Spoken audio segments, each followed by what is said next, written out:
Elkhorn Ranch is a working ranch that has been in our family, the Miller family, since 1946.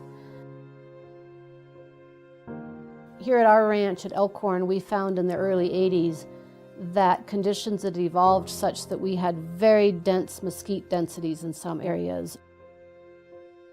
We had very little grassland cover, and we had serious gully erosion.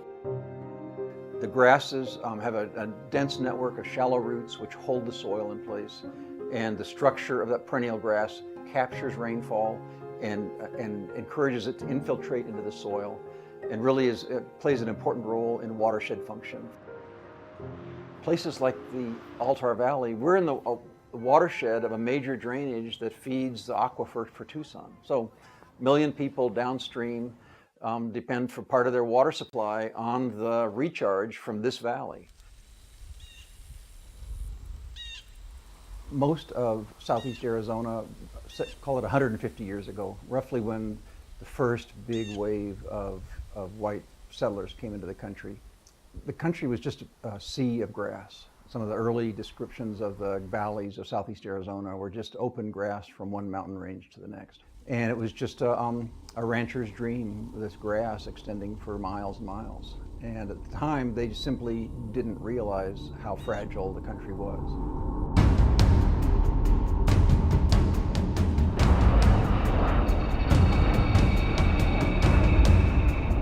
In the 1900s, early in the 20th century, there was quite a controversy nationally about the role of fire. As a result of a large fire in 1910 that burned 3 states up in the northern Rockies, it forced the policy decision to go toward total fire exclusion. Up until the 1890s, fire was a natural influence on the land. It was as natural as rain. Fire will kill the brush, stimulate the grass growth, release nutrients to improve grass growth. So with fire, we can see a recovery of grassland and maintain that kind of dynamic equilibrium between grasses and shrubs.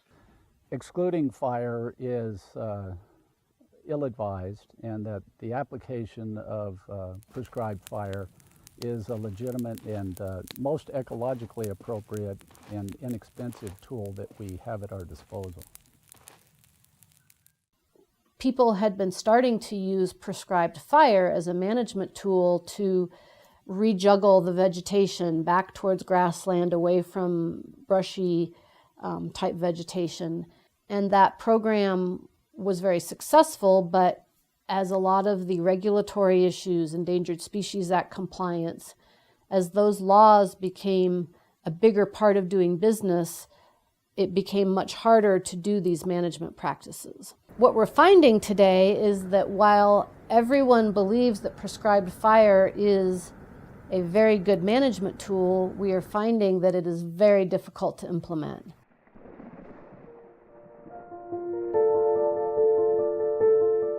The word prescribed means there's a set of conditions within which you can do it, and outside of those prescribed limits, you can't.